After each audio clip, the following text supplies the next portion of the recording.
Assalamualaikum warahmatullahi wabarakatuh. Kami dari kelompok 2 ingin mempresentasikan hasil kerja kelompok kami pada mata kuliah Pendidikan Kewarganegaraan dengan dosen pengampu Bapak Rudi Santoso SHI MHI dengan judul makalah Identitas Nasional dan Globalisasi.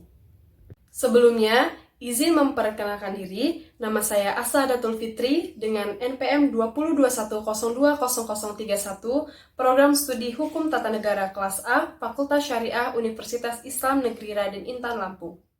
Di sini saya bersama rekan-rekan saya. Yang pertama ada Asri Finarti, yang kedua Azahra Ramadanti, dan yang ketiga Selintia Purwaputri. Pertama, saya akan menjelaskan tentang latar belakang identitas nasional dan globalisasi. Latar belakang. Pada hakikatnya, manusia hidup tidak dapat memenuhi kebutuhannya sendiri. Manusia senantiasa membutuhkan orang lain. Pada akhirnya manusia hidup secara Aristoteles, seorang filsuf Yunani, mengatakan manusia adalah zoon politikon, yang artinya manusia adalah makhluk yang berkelompok. Manusia dalam bersekutu atau berkelompok akan membentuk suatu organisasi yang berusaha mengatur dan mengarahkan tercapainya tujuan hidup kelompok tersebut, dimulai dari lingkungan terkecil sampai pada lingkungan yang besar. Pada mulanya, manusia hidup dalam kelompok keluarga. Selanjutnya, mereka membentuk kelompok yang lebih besar, seperti suku, masyarakat, dan bangsa. Kemudian, manusia hidup bernegara. Untuk negara sebagai persekutuan hidupnya. Negara merupakan suatu organisasi yang dibentuk oleh kelompok manusia yang memiliki cita-cita bersatu, hidup dalam daerah tertentu, dan mempunyai pemerintahan yang sama. Negara dan bangsa memiliki pengertian yang berbeda. Apabila negara adalah organisasi kekuasaan dari persekutuan hidup manusia, maka bangsa lebih menunjuk pada persekutuan hidup manusia itu sendiri. Di dunia ini, masih ada bangsa yang belum bernegara. Demikian pula, orang-orang yang telah bernegara pada mulanya berasal dari banyak bangsa dapat menyatakan dirinya sebagai satu bangsa yang belum bernegara. Demikian pula, orang-orang yang telah bernegara yang pada mulanya berasal dari banyak bangsa dapat menyatakan dirinya sebagai satu bangsa. Baik bangsa maupun bernegara tersebut dengan bangsa maupun negara memiliki ciri khas yang membedakan bangsa atau negara tersebut dengan bangsa atau negara lain di dunia. Ciri khas sebuah bangsa merupakan identitas dari bangsa yang bersangkutan. Ciri khas yang dimiliki negara juga merupakan identitas dari negara yang bersangkutan. Identitas-identitas yang disepakati dan diterima oleh bangsa menjadi identitas nasional bangsa. Adapun rumusan masalah yang akan dibahas. Yang pertama, hakikat dan dimensi identitas nasional. Yang kedua, unsur-unsur pembentuk identitas nasional Indonesia. Yang ketiga, globalisasi dan ketahanan identitas nasional. Dan yang keempat, multikulturalisme antara nasionalisme dan globalisasi. Materi selanjutnya akan dibacakan oleh Selintia Purwaputri. Assalamualaikum warahmatullahi wabarakatuh. Izin memperkenalkan diri, nama Selintia Purwaputri dengan NPM 2021020037. Di sini saya akan mempresentasikan bab 2, bab pembahasan. Saya akan mempresentasikan tentang mengetahui pengertian identitas nasional dan mengetahui unsur-unsur pembentukan identitas nasional. Kata identitas nasional berasal dari bahasa Inggris identity, yang memiliki pengertian harfiah ciri-ciri, tanda-tanda, atau jati diri yang melekat pada seseorang, atau sesuatu yang membedakannya dengan yang lain. Dalam buku Pancasila Demokrasi dan Pencegahan Korupsi, karangan Abu Dillah, tertulis bahwa identitas nasional adalah suatu kekhasan yang melekat pada suatu bangsa. Identitas itu sendiri merupakan suatu yang dapat dibentuk oleh suatu individu atau kelompok. Bila dilihat dari konteks Indonesia, maka identitas nasional itu merupakan manifestasi nilai-nilai budaya yang tumbuh dan berkembang dalam berbagai aspek kehidupan dari ratusan suku yang dihimpun dalam satu kesatuan Indonesia menjadi kebudayaan nasional dengan acuan Pancasila dan Roh Bhinneka Tunggal Ika sebagai dasar dan arahan pengembangannya. Identitas nasional terbagi atas identitas yang bersifat kodrati dan non-kodrati. Identitas nasional bersifat kodrati adalah kekhasan yang telah dimiliki seseorang sejak lahir yang diberikan Allah Subhanahu wa taala. Contoh identitas secara kodrati yaitu jenis kelamin, suku, ras, kasta maupun kebangsaan. Sedangkan identitas non-kodrati adalah kekhasan yang dimiliki seseorang akibat dari kuasanya. Misalnya, kelas, pendidikan, ekonomi, sosial, dan agama. Secara umum, beberapa unsur yang terkandung dalam identitas nasional antara lain: pola perilaku. Pola perilaku adalah gambaran pola perilaku yang terwujud dalam kehidupan sehari-hari. 2. Lambang-lambang. Lambang-lambang adalah sesuatu yang menggambarkan tujuan dan fungsi negara. 3. Alat-alat perlengkapan. Alat-alat perlengkapan adalah sejumlah perangkat atau alat-alat perlengkapan yang digunakan untuk mencapai tujuan yang berupa bangunan, peralatan, dan teknologi. 4. Tujuan yang ingin dicapai, yang bersumber dari tujuan yang bersifat dinamis dan tidak tetap, seperti budaya unggul, prestasi dalam bidang tertentu. B. Unsur-unsur pembentukan identitas nasional. Salah satu identitas bangsa Indonesia adalah dikenal sebagai sebuah bangsa yang majemuk. Kemajemukan Indonesia dapat dilihat dari sisi sejarah, kebudayaan, suku bangsa, agama, dan bahasa. Pertama, sejarah. Sejarah, menurut catatan sejarah, sebelum menjadi sebuah negara, bangsa Indonesia pernah mengalami masa kejayaan yang gemilang. 2. Kerajaan Nusantara, Majapahit dan Sriwijaya. Kebesaran dua kerajaan Nusantara tersebut telah membekas pada semangat perjuangan bangsa Indonesia pada abad-abad berikutnya. Semangat juang bangsa Indonesia dalam mengusir penjajah menurut banyak ahli telah menjadi ciri khas tersendiri bangsa Indonesia yang kemudian menjadi salah satu unsur pembentukan identitas nasional Indonesia. 2. Kebudayaan. Aspek kebudayaan yang menjadi unsur pembentukan identitas nasional meliputi 3 unsur, yaitu: pertama, akal budi; kedua, peradaban; ketiga, pengetahuan. 3. Suku bangsa. Kemajemukan merupakan identitas lain bangsa Indonesia. Kemajemukan alamiah bangsa Indonesia dapat dilihat dari keberadaan lebih dari ribuan kelompok suku, beragam bahasa, budaya, dan ribuan kepulauan. 4. Agama. Keanekaragaman agama merupakan identitas lain dari kemajemukan alamiah Indonesia. Keragaman agama dan keyakinan di Indonesia tidak hanya dijamin oleh konstitusi negara, tetapi juga merupakan suatu rahmat Tuhan Yang Maha Esa yang tetap dipelihara dan disyukuri bangsa Indonesia. 5. Bahasa. Bahasa Indonesia adalah salah satu identitas nasional Indonesia yang terpenting. Sekalipun Indonesia memiliki ribuan bahasa daerah, kedudukan bahasa Indonesia sebagai bahasa penghubung bagi kelompok etnis yang mendiami kepulauan Nusantara memberikan nilai identitas tersendiri bagi bangsa Indonesia. Faktor pembentuk identitas bersama. Proses pembentukan bangsa dan negara membutuhkan identitas-identitas untuk menyatukan masyarakat bangsa yang bersangkutan. Faktor-faktor yang diperlukan menjadi identitas bersama suatu bangsa meliputi primordial, sakral, tokoh, Bhinneka Tunggal Ika, sejarah, perkembangan ekonomi, dan kelembagaan. Primordial. Faktor-faktor primordial ini meliputi ikatan kekerabatan, darah dan keluarga, kesamaan suku bangsa, daerah asal, bahasa, dan adat istiadat. Faktor primordial merupakan identitas yang menyatukan masyarakat sehingga mereka dapat membentuk bangsa dan negara. Contoh bangsa Yahudi membentuk negara Israel. B. Sakral. Sakral dapat berupa kesamaan agama yang dipeluk masyarakat atau ideologi primer yang diakui oleh masyarakat yang bersangkutan. Agama dan ideologi merupakan faktor sakral yang dapat membentuk bangsa negara. Tokoh.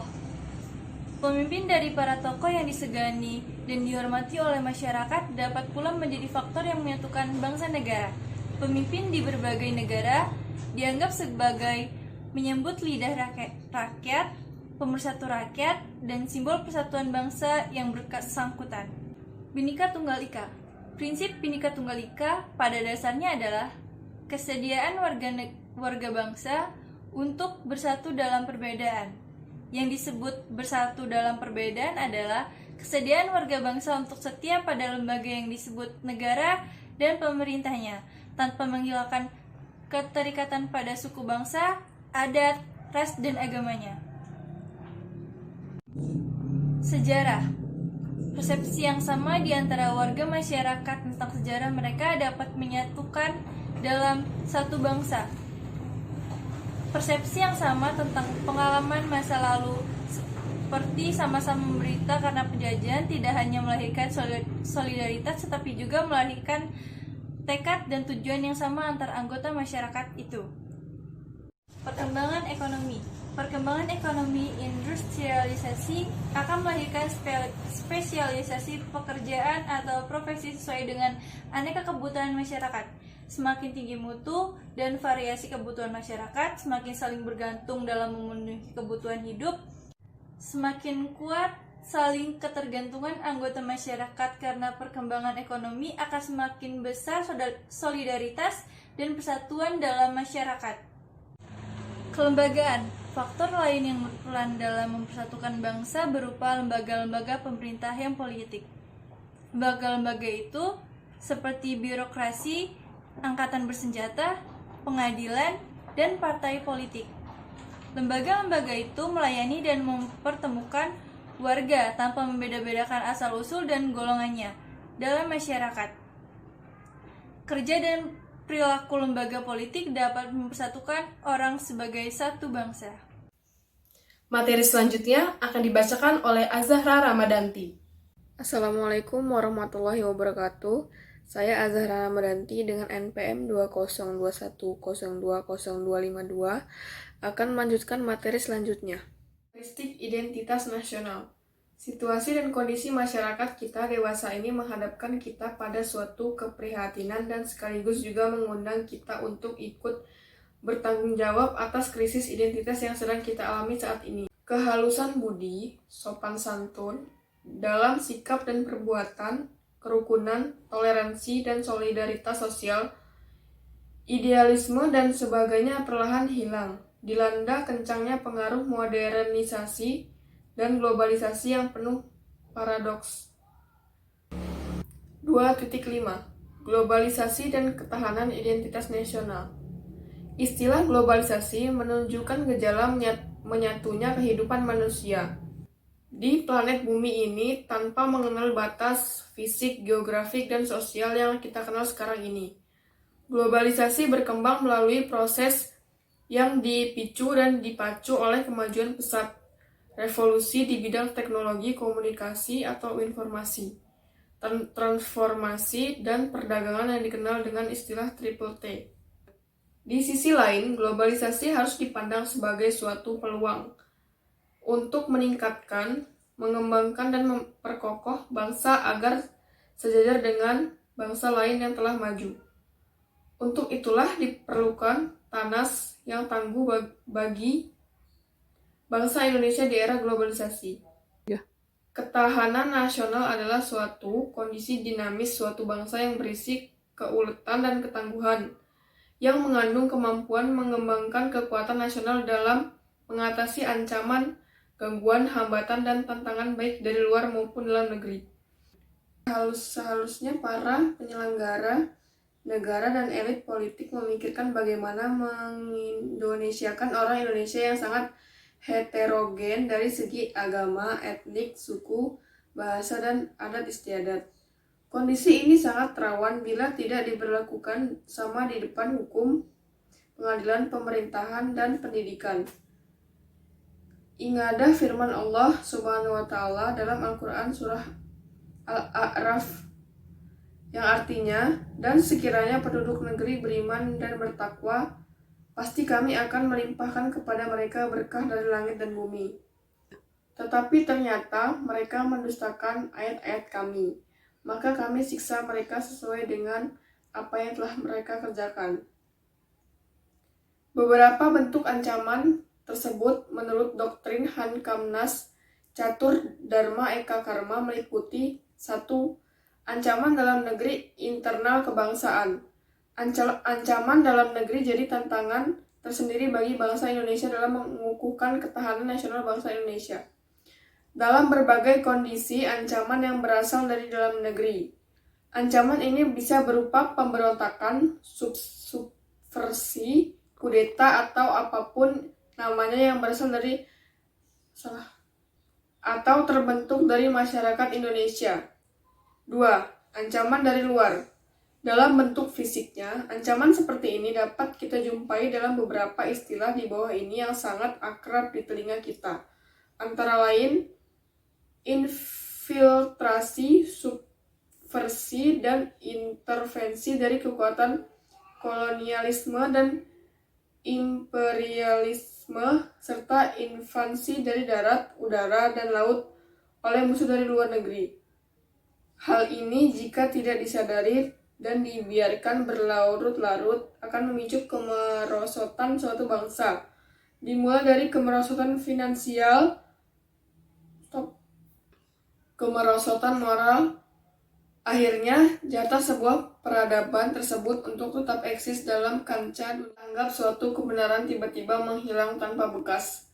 Istilah globalisasi, para pakar dari berbagai bidang mengakui bahwa perubahan kehidupan manusia dewasa ini yang dilanda arus globalisasi telah mengubah bukan hanya tata cara kehidupan dalam bidang ekonomi, tetapi juga di dalam bidang sosial, budaya, dan bidang politik.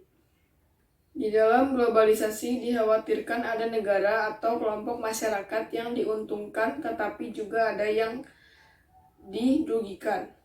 Kita lihat betapa dahsyatnya gelombang globalisasi yang seakan-akan tak terbendung, maka perlu kita membuat suatu ancang-ancang untuk menghadapi kemungkinan yang terbuat di masa depan. Salah satu yang menarik dicetuskan oleh apa yang disebut kelompok sosial demokrat yang berkongres di Paris tahun 1999 telah mengeluarkan deklarasi Paris, menawarkan berbagai program menghadapi gelombang globalisasi masa depan. Program-program tersebut ialah A. Program melawan kemiskinan. B. Memperjuangkan dan melaksanakan HAM. D. Perlu diwujudkan tatanan ekonomi dan keuangan yang baru. E. Melindungi dan memelihara planet bumi sebagai satu-satunya tempat kehidupan bersama manusia. E. Melindungi dan memelihara planet bumi sebagai satu-satunya tempat kehidupan bersama manusia. F. Kerjasama regional perlu dikembangkan dalam rangka kerjasama internasional. Materi selanjutnya akan dibacakan oleh Asri Finarti. Assalamualaikum warahmatullahi wabarakatuh. Perkenalkan, nama saya Asri Finarti dengan NPM 2021020030. Baiklah, di sini saya akan melanjutkan materi yang berjudul Multikulturalisme, Globalisasi, Nasionalisme. Yang pertama, saya akan menjelaskan pengertian multikulturalisme. Multikulturalisme di sini intinya adalah kesediaan menerima kelompok lain secara sama sebagai kesatuan tanpa memperdulikan adanya perbedaan budaya, etnik, bahasa, maupun agama. Adapun menurut Ahmad Fetiani Saifuddin yang menyatakan bahwa ada 3 cara pandang seseorang mengenai multikulturalisme. Yang pertama, populer. Populer di sini yaitu memahami dengan merujuk hadirnya suatu produksi-produksi atau kegiatan yang berasal dari luar negeri dan kini diterima oleh masyarakat tanpa adanya suatu persoalan. Yang kedua, akademik. Akademik di sini yaitu khususnya antropologi, yang dimana multikulturalisme di sini yaitu lebih dipandang sebagai kontras dari pluralisme. Pluralisme di sini yaitu lebih merujuk kepada hadirnya sejumlah budaya yang masing-masing memiliki identitas, ciri-ciri dan sifat itu sendiri. Yang ketiga, politis. Politis di sini yaitu multikulturalisme yang dipandang sebagai gejala meningkatnya suatu kemajemukan budaya sehingga memunculkan adanya persoalan-persoalan politis dan politik yang dimana persoalan tersebut membutuhkan pengaturan. Adapun multikulturalisme antara globalisasi dan nasionalisme. Dalam sejarahnya, nasionalisme Indonesia sendiri memiliki proses tahapan perkembangan. Yang pertama, tumbuhnya rasa kebangsaan. Yang kedua, bentuk nasionalisme Indonesia dari semangat revolusioner dengan peran pemimpin yang lebih besar. Yang ketiga, nasionalisme sebagai persatuan dan kesatuan. Di sini, pada masa ini, kelompok oposisi atau yang disebut juga mereka yang tidak sejalan pemikirannya dengan pemerintah, maka akan disingkirkan karena dapat mengancam suatu persatuan dan stabilitas. Yang keempat, nasionalisme Indonesia yang kosmopolit.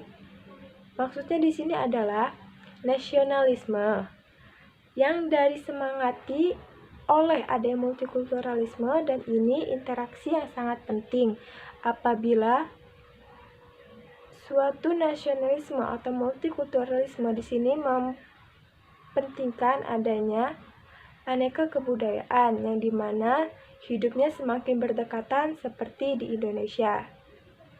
Nah, sehingga multikulturalisme di sini itu bisa disebut juga sebagai penerjemahan Pancasila ke dalam konteks yang lebih konkret dan praktis. Baiklah, dan saya akan melanjutkan mengenai kesimpulan adanya identitas nasional pada hakikatnya. Itu merupakan manifestasi nilai-nilai budaya yang tumbuh dan berkembang dalam aspek kebudayaan suatu bangsa dengan ciri-ciri khas. Namun demikian, proses pembentukan identitas nasional bukan merupakan suatu yang telah selesai, akan tetapi suatu yang terbuka dan terus berkembang, yaitu suatu yang selalu berubah dan terbuka untuk diberi makna yang baru agar tetap sesuai dengan tuntunan zaman.